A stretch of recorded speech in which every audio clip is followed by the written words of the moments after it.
What if rain was made of jelly beans? It all started on a perfectly normal Wednesday. The sky was gray, the wind was lazy, and Nilo the fox cub was trying to invent edible socks. He liked snacks and hated taking off his shoes.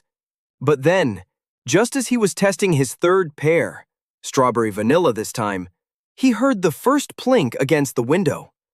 Then another. Then 100 more. Nilo padded over and peeked outside. His jaw dropped. It was raining jelly beans. Bright red ones bounced off the roof. Purple ones stuck to the trees.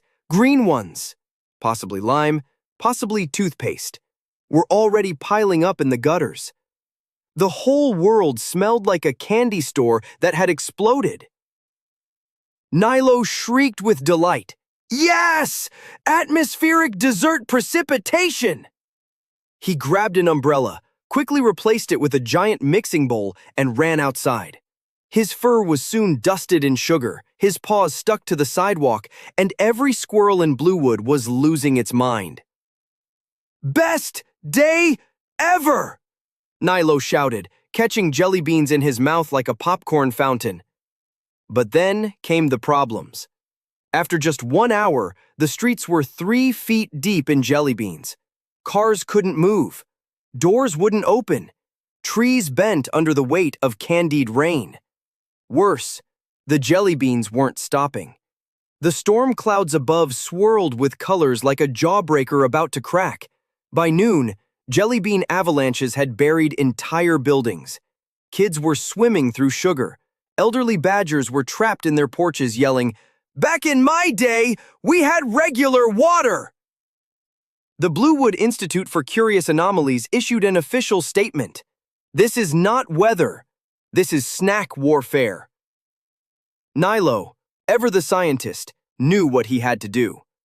He ran back to his lab and got to work. His blackboard filled with words like bean velocity, chew pressure, and syrup friction. He developed a candy-resistant suit using old raincoats and cooking spray. Most importantly, he traced the storm's origin to something very strange, a massive cloud directly above Bluewood, suspiciously shaped like a jelly bean, glowing, pulsating. "It's not just raining candy," he whispered. "The sky is making it." He built a flying bike, powered by lemon taffy and fueled with cola, and launched toward the cloud.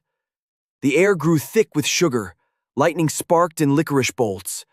But Nilo pushed on, zooming through cinnamon drops and bouncing off airborne gumdrops. At the heart of the cloud, he found it, a swirling portal leaking candy into the atmosphere. A tear in reality, probably caused by one of his past experiments. Oops. To stop it, he'd need something powerful, something scientific, something sticky. So he threw the edible socks into the portal. There was a flash, a thunderous brrrr from the sky. Then, silence. The clouds cleared, the jelly beans stopped. Below, Bluewood was a colorful mess, mountains of candy everywhere. But the rain had ended. The town celebrated by building the world's largest jelly bean snowman. Nilo was awarded the Medal of Sweet Science, made of chocolate. In the days that followed, the jelly beans melted slowly. The ants had a great time. So did the dentists. As for Nilo, he sat on the roof, eating the last handful of lemon beans and whispering, "Next time, raining pizza."